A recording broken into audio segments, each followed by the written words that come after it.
Bonsoir. Cette page sportive de ce lundi, nous la consacrons à la présentation d'une équipe de handball, précisément à la section handball du GFCA Ajaccio, première équipe de notre région à participer au championnat en National 2. Vous avez peut-être reconnu à côté de moi Ange Casanova, président général du GFCA, qui a eu la gentillesse de venir me rejoindre ici sur ce plateau, et avec qui nous verrons dans quelques instants comment on peut surmonter les difficultés d'un club pour arriver à ce niveau. Pour l'instant, je vous propose de faire plus ample connaissance avec cette section handball du GFCA qui, vous allez le voir, même à Ajaccio, n'est pas très connue. Vous savez ce que c'est que le handball? Le handball, non, je connais pas. On ne savait pas. Est-ce que vous êtes au courant qu'à Ajaccio, il y a une équipe de handball qui évolue en National 2? Non, je n'étais pas au courant. Je ne suis pas au courant du tout. Tu sais ce que c'est que le handball? Oui. C'est quoi? C'est un jeu avec un ballon, voilà. Non, je ne suis pas au courant qu'il y ait une équipe qui joue à National 2 au handball à Ajaccio. Et pourtant, il y a à Ajaccio une équipe de handball qui joue cette saison en National 2. Cette équipe, nous l'avons vue, comme vous allez la voir, lors d'un entraînement au gymnase Rossini. Sur le terrain, sur le parquet plus précisément, une vingtaine de garçons bien décidés à entamer la saison dans la meilleure forme physique. Qui sont-ils?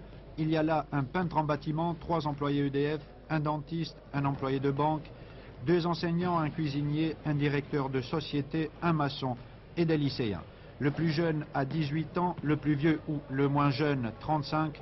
Telle est cette équipe du GFCA Ajaccio, la première équipe corse à participer à ce niveau de la compétition, la National 2. Un niveau que vont découvrir ces joueurs, que vous découvrez quant à vous pour la première fois. Pérez, Paul François, demi-centre. Jacques Lagrange, demi-centre. Cazorla, arrière droit. Pietre-Pierre, avant-centre. Champion Victor, ailier droit. Prêchamarus, entraîneur. Joël Stima, ailier gauche. Jacques Dumax, gardien. Durieux Antoine, arrière-centre. Lucio et Jean-Baptiste, ailier. Claude Jean-Pierre, gardien de but. Castel-Jean, ailier. Lucien, ailier. Sinon Patrick, ailier. Guillaume Six, gardien de but. Nicolas Michel, arrière. La section handball du GFCA existe depuis une douzaine d'années et après avoir gravi les différents échelons au niveau régional puis national, la voilà à un niveau qui la met en contact avec l'élite, où une condition physique parfaite et un niveau technique élevé sont des rigueurs pour pouvoir, comme l'on dit, faire le poids.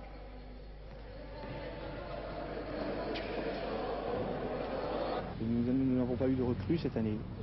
Nous conservons les mêmes éléments qu'avec les années passées.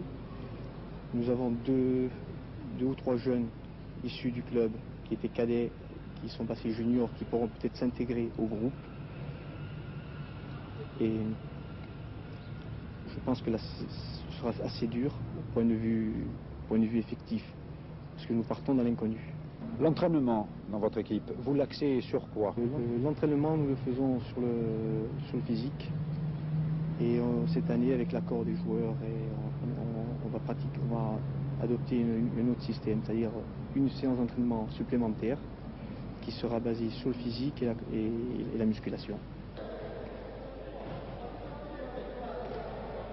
Évite le drill, Victor. Monte pour tirer. Et quand tu es en l'air, tu donnes. Allez, 3 autres. Évitez le drill sur la fin.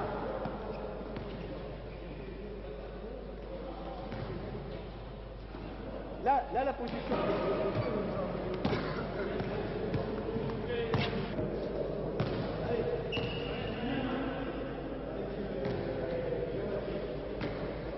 Étant donné que nous avons cette année décidé, au niveau des joueurs, de donner un petit peu de nous-mêmes en supplément, c'est-à-dire de participer une fois de plus par semaine pour la condition physique, on peut, au niveau des 2 entraînements qui restent, effectivement, travailler un petit peu plus ce qu'on a tendance à appeler la technique, la tactique, disons, plus de manipulation de ballon.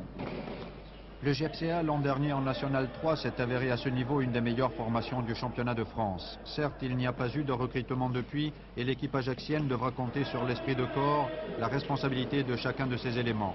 En un mot, sa bonne ambiance devra être entretenue. Ce sont des joueurs qui sont pour la plupart formés au niveau des catégories de jeunes et qui ensuite se retrouvent dans l'équipe senior. On se connaît depuis de nombreuses années, l'ambiance est très sympathique. C'est certainement pas ce qui nous fait gagner ni ce qui fait la différence, mais c'est important. Est-ce que vous pensez que sans avoir recruté, vous êtes à un niveau équivalent de celui des autres équipes de National 2? Vu la poule finale à Paris, on a vu qu'on avait les moyens de pouvoir se maintenir en National 2. Ce sera surtout une question d'entraînement, de conditions physiques. Et les joueurs, s'ils prennent conscience de leur valeur, je pense qu'on pourra se maintenir.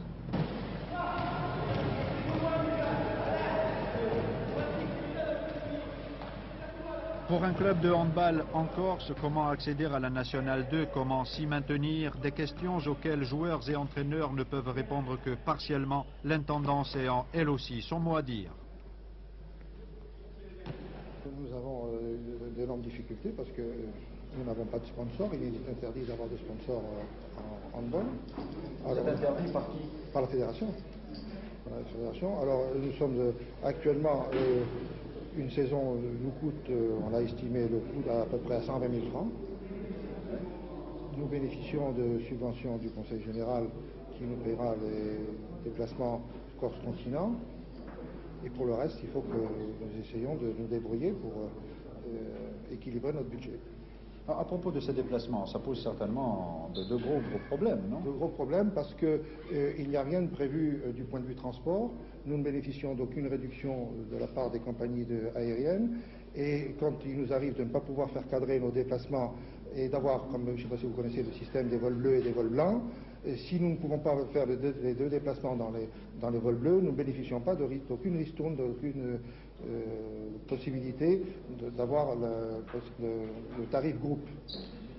Alors, ce que nous cherchons, ce que nous demandons peut-être aux autorités, c'est la possibilité d'avoir le tarif groupe dans tous les cas, dans n'importe quel vol que nous pouvons utiliser, parce qu'autrement, si ce n'est pas le cas, nous sommes obligés de rester, soit de prendre le tarif complet avion, soit de coucher une nuit à l'hôtel sur le continent pour pouvoir bénéficier.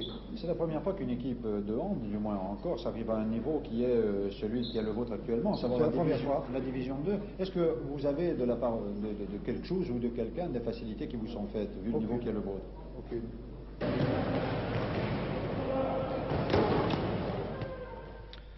Un beau but, espérons que les joueurs de cette équipe du GFCA en marqueront beaucoup cette saison. Monsieur Casanova, c'est une équipe sympathique, une équipe qui a de la volonté, mais lorsqu'on entend le trésorier, on peut être quand même un peu pensif, sinon inquiet.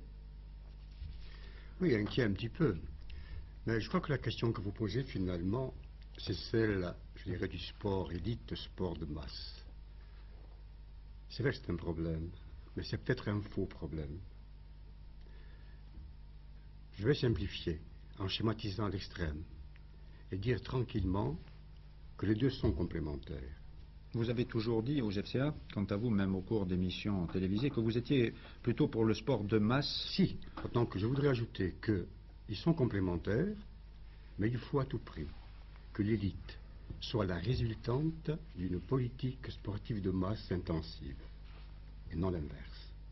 Oui, il faut dire que vous avez environ 1500 licenciés. 1500 licenciés. Oui, dans toutes les disciplines qui sont celles de votre club. Absolument. Bien. Alors, la question qu'on peut se poser, est-ce qu'on peut faire du sport de compétition en Corse à l'heure actuelle, comme partout ailleurs en France? Ben moi, je crois tranquillement que non seulement c'est nécessaire, mais c'est indispensable. Mais je veux quand même rappeler que le sport, de plus en plus, occupe dans la société qui est la nôtre une place importante. Il est même devenu un élément, je dirais, à part entière de son évolution. Donc il faut en tenir compte. Jusqu'à présent, c'est vraiment, je dirais, une partie qui a été oubliée, aussi bien par le pouvoir public, aussi bien au plan national qu'au plan régional.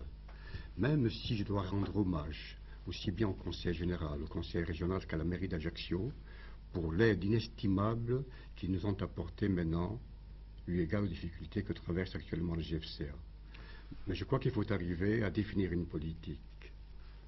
Oui, Ange Casanova, vous dites que vous êtes plus pour le sport de masse, en quelque sorte, que pour le sport d'élite, et une de vos sections, le handball précisément, atteint le niveau de National 2. Alors comment peut-on composer, faire du handball à un très haut niveau en compétition et en même temps faire du sport de masse? Bon, moi je dis ceci. Je dis que le sport qu'on appelle le sport prestige ou spectacle, d'une façon générale, ce sont des attitudes démagogiques, d'autant plus répréhensibles qu'elles servent d'une façon générale à certains pouvoirs publics à masquer les carences de leur politique sportive. Mais vous, au GFCA, est-ce que vous faites, disons, vous accédez à une division aussi importante que la Nationale 2 en handball pour une question de prestige? Non. Non, absolument pas. Je reviens à ce que je dis tout à l'heure en débutant. Je crois que les deux sont complémentaires, qu'il faut quand même une locomotive, mais à la condition expresse que cette locomotive, encore une fois, entraîne derrière elle une masse importante de jeunes pratiquants. Je suis pour que le sport en Corse serve les intérêts de la jeunesse ajaccienne et corse dans son ensemble. Il n'est pas possible, encore une fois, que l'on puisse dépenser des centaines de millions en payant des mercenaires qui n'ont absolument rien à voir. Oui, il faut dire que les entraîneurs des équipes du GFCA, particulièrement Marius Brèche, que l'on a vu, entraîneur du handball, n'est pas rétribué. Il n'est pas rétribué. Et le même problème se pose pour le basket, le même problème se pose pour le volleyball, pour la gymnastique. Toutes les disciplines, sauf le football, où les règlements nous font obligation d'avoir un entraîneur payé, toutes les autres disciplines, ce sont des bénévoles. Alors, est-ce que c'est la solution? Je ne pense pas. Ange Casanova, merci d'avoir bien voulu nous donner votre point de vue. Bonne chance donc à cette équipe du GFCA qui entame sa saison samedi après-midi au gymnase Rossini contre un gros morceau, précisément contre l'équipe de Villefranche. Quant à vous, prochain rendez-vous avec l'actualité régionale sur FR3 Corse, demain soir, 19h13. Bonne soirée.